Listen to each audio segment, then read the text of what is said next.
मुख्यमंत्री हेल्पलाइन के प्रकरणों के त्वरित और गुणवत्तापूर्ण निराकरण में रीवा जिले ने पूरे प्रदेश में एक बड़ी और ऐतिहासिक उपलब्धि हासिल की है। जन सुनवाई और शिकायतों के निपटारे के मामले में रीवा जिले ने अपने पिछले रिकॉर्ड को पीछे छोड़ते हुए सीधे 10% की जबरदस्त वृद्धि दर्ज की है। इस शानदार और बेहतर प्रदर्शन के दम पर रीवा अब मध्य प्रदेश के टॉप जिलों की ए ग्रेड श्रेणी में शान से शामिल हो गया है। तो नमस्कार, मैं हूँ आपके साथ स्वाति और आप देखना शुरू कर चुके हैं विंध्या टाइम्स। क्या आपको बोरवेल करवाना है लेकिन लोकल और सस्ते पाइप्स लगाकर हो गए हैं परेशान? तो अब आपके शहर में आया है न्यूट्रॉन 40 kg बोरवेल पाइप। दमदार क्वालिटी के साथ 10 साल की गारंटी, ज्यादा मजबूती और लंबी उम्र का वादा। तो अगली बार बोरवेल करवाएं, केसिंग पाइप सिर्फ न्यूट्रॉन 40 kg ही लगवाएं। मुख्यमंत्री हेल्पलाइन के प्रकरणों के निराकरण में जिले ने उल्लेखनीय प्रदर्शन करते हुए 10% की बढ़ोतरी दर्ज की है। इस सुधार के साथ रीवा जिला प्रदेश की ए ग्रेड श्रेणी में शामिल हो गया है, जिससे प्रशासनिक उपलब्धि के रूप में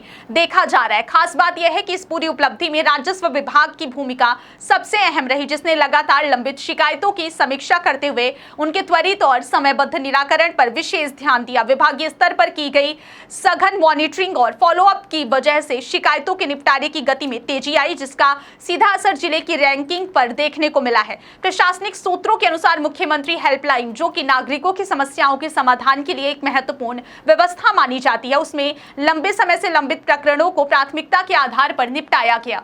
राजस्व अधिकारियों ने न केवल पुराने मामलों को गंभीरता से लिया, बल्कि प्रत्येक प्रकरण की स्थिति की नियमित समीक्षा भी सुनिश्चित की। इसी के परिणाम स्वरूप जिले में शिकायतों के समाधान की दर में सुधार हुआ और नागरिकों की समस्याओं का निपटारा अधिक प्रभावी ढंग से होने लगा। इस उपलब्धि पर कलेक्टर कार्यालय की ओर से संतोष व्यक्त किया गया है। जिला कलेक्टर ने सभी विभागीय अधिकारियों और कर्मचारियों को इस बेहतर प्रदर्शन के लिए शुभकामनाएं देते हुए कहा कि आमजन की समस्याओं का समय सीमा में समाधान शासन की सर्वोच्च प्राथमिकता है।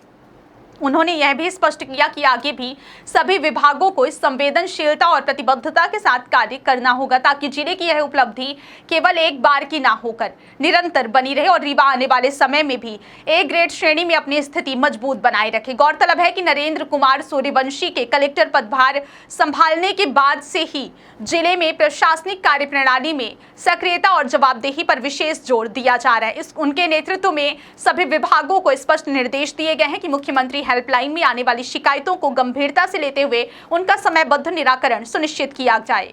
इसके लिए नियमित समीक्षा बैठकें आयोजित की जा रही हैं, जिनमें विभागवार प्रगति का आकलन किया जाता है और जहां भी लापरवाही या देरी सामने आती है वहां तुरंत सुधारात्मक कार्रवाई की जाती है। राजस्व विभाग के साथ साथ अन्य विभागों ने भी अपनी कार्यशैली में सुधार करते हुए लंबित मामलों को कम करने की दिशा में प्रयास तेज किए हैं। अधिकारियों की सक्रिय भागीदारी और निरंतर मॉनिटरिंग का ही परिणाम है कि अब शिकायतों का निपटारा पहले की तुलना में अधिक तेजी से हो रहा है। इससे न केवल प्रशासनिक व्यवस्था में सुधार आया है, बल्कि आम नागरिकों का विश्वास भी सरकार और जिला प्रशासन के प्रति मजबूत हुआ है। स्थानीय स्तर पर नागरिकों ने भी इस बदलाव को सकारात्मक रूप में देखा है। लोगों का कहना है कि पहले जहां शिकायतों के समाधान में काफी समय लगता था, वहीं अब कई मामलों में त्वरित कार्रवाई देखने को मिल रही है। इससे प्रशासन के प्रति पारदर्शिता और जवाबदेही की भावना भी बढ़ी है। ग्रामीण और शहरी दोनों क्षेत्रों में लोगों को राहत मिलने लगी है, जिससे शासन की जनहितकारी योजनाओं और हेल्पलाइन व्यवस्था की प्रभावशीलता भी स्पष्ट रूप से सामने आई है। कुल मिलाकर रीवा जिले की यह उपलब्धि प्रशासनिक सक्रियता, विभागीय समन्वय और सतत निगरानी का परिणाम मानी जा रही है। मुख्यमंत्री हेल्पलाइन के प्रकरणों में आई सुधारात्मक वृद्धि इस बात का संकेत है कि यदि व्यवस्थागत ढंग से कार्य किया जाए तो जन समस्याओं का समाधान प्रभावी रूप से किया जा सकता है। आने वाले समय में प्रशासन का लक्ष्य इस प्रदर्शन को और बेहतर बनाते हुए जिले को शीर्ष श्रेणी में बनाए रखना है, ताकि जनता को समय पर और गुणवत्तापूर्ण समाधान मिल सके। इस खबर के बारे में आपकी क्या राय है, हमें कमेंट सेक्शन में जरूर दें। बहुत बहुत धन्यवाद।